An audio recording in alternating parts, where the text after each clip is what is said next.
Hey, what's up everybody? Welcome back to the channel. Hey, I just got back a couple of days ago from the Bassmaster Classic over in Knoxville, Tennessee. Biggest tournament in bass fishing, and had another really good finish there. You know, the competitor in me, if you followed that event, you know I finished in 6th place, made the Super 6 on the final day, which was absolutely awesome, especially in my home state of Tennessee, in Knoxville.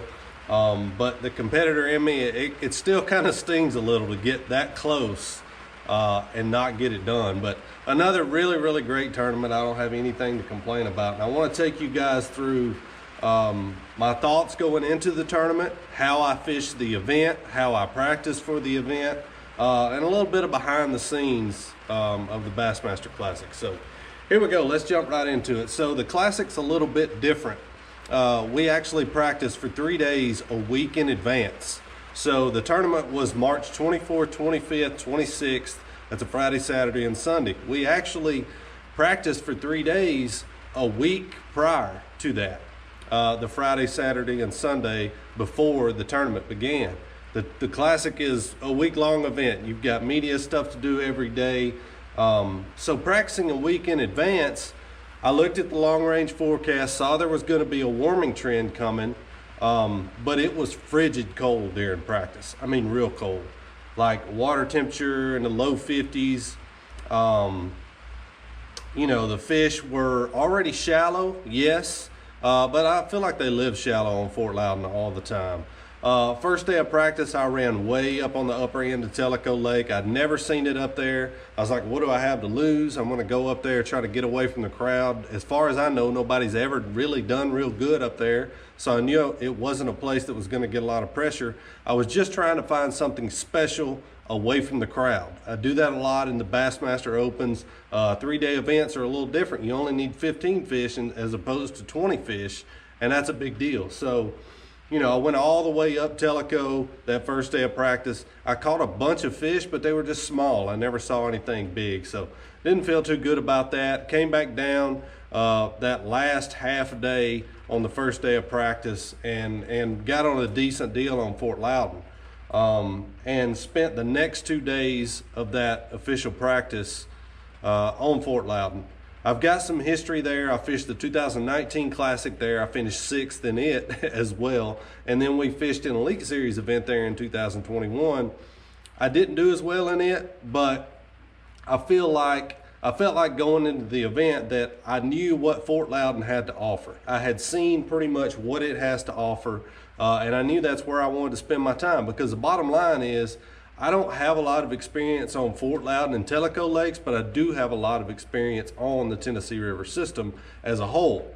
And in the pre-spawn, last week of March, I want to be fishing shallow on the Tennessee River. I mean, I want to be kicking up mud with the trolling motor. That's what I like to do.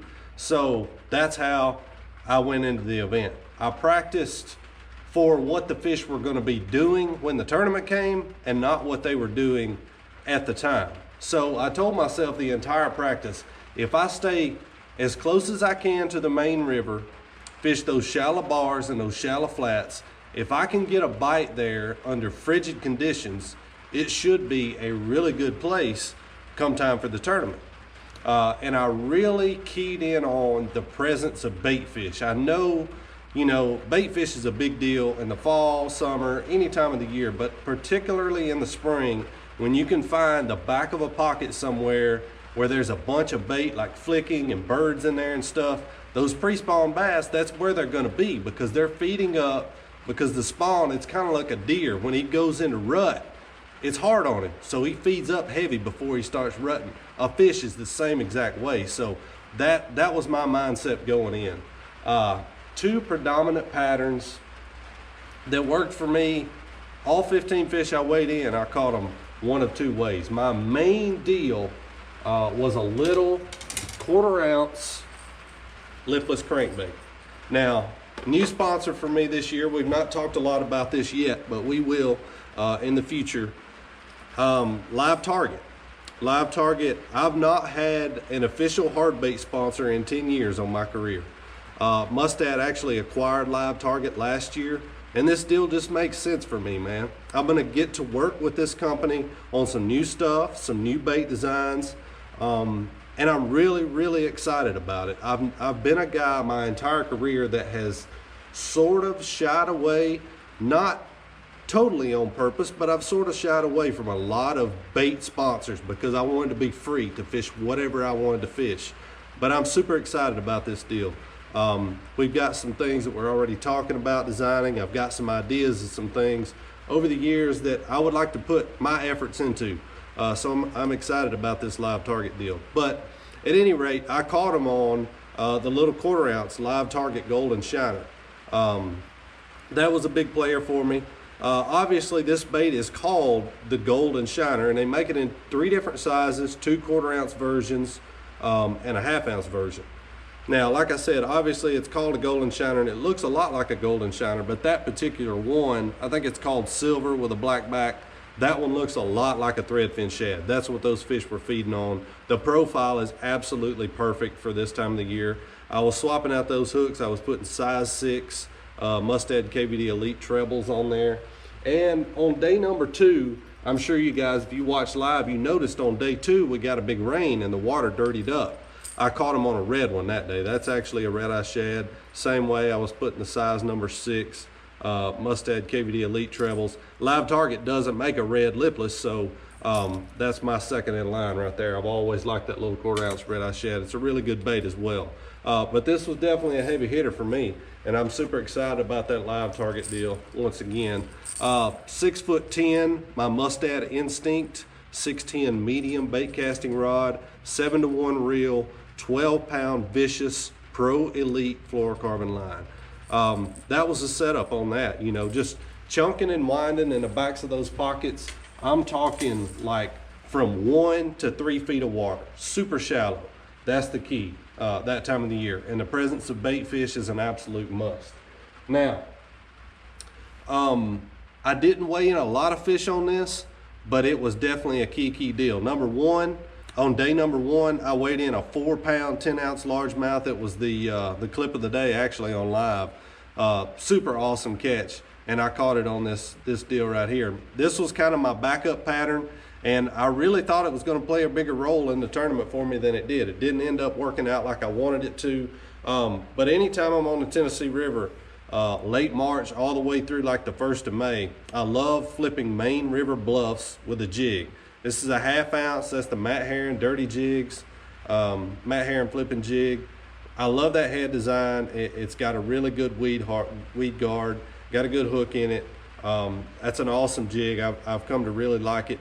It's brown color, and then I was putting the green pumpkin Maxcent power chunk on the back of it.